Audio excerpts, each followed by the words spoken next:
I have the privilege to be the coordinator of this project, which was coming out of a very strong collaborative work on the SciOp Europe level. Particular credit has to be given to Gilles Vassal, Kathy Pritchard-Jones and Martin Schrappe. And so we were really driving it forward, and we are very happy that it actually successfully was approved by the FP7 program.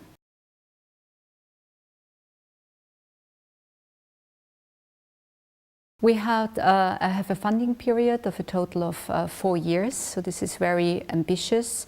We have tied in 33 institutions throughout Europe as major driving partners, which are connected to major topics in the theme. And it's overall 80 milestones. It's equally as much deliverables, so it's a huge work tied into 18 work packages.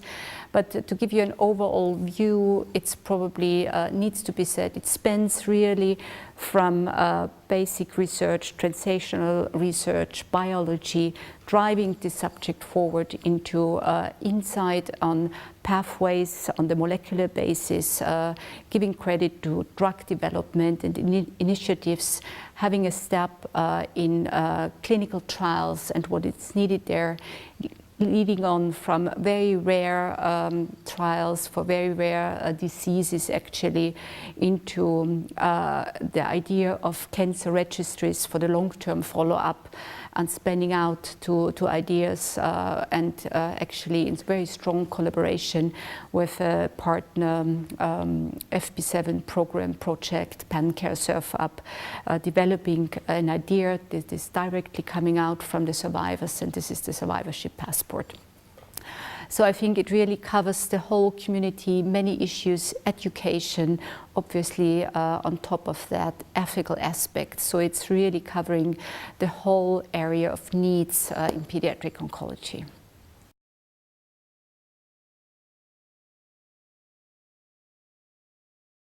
That was for us a very important initiative that we have tied into the project, because it was very clear for us we can in a project not tie in the whole European community. And so for these reasons we have created a platform, and this is the European Clinical Research Council. And this brings in all the presidents of the European Pediatric Oncology Societies of the member states, and as well as the chairs of the respective clinical trial groups in the different areas. And as such, you have a very strong stakeholder consortium to drive forward the European pediatric oncology agenda.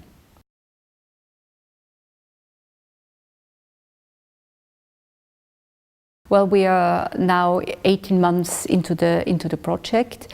The initiatives have taken up really beautifully. So we are seeing quite a big progress in the trials that were planned to be initiated, up and running. One of those is the low and intermediate risk trial in neuroblastoma, for example. Out of the many, we have with the ITCC consortium and the leukemia trials, early trials that are in the planning phase and will be initiated in the not too distant future, but for sure in ENCCA's lifetime. We have a prototype of the survivorship passport, and I think very strong initiatives in the clinical trials, initiatives that we have actually been pushing forward to really drive the field and the needs under the currently ongoing revision for the clinical trial directives. So, and we have found our main themes actually in the current draft of the regulation, and obviously will be continue to push things forward.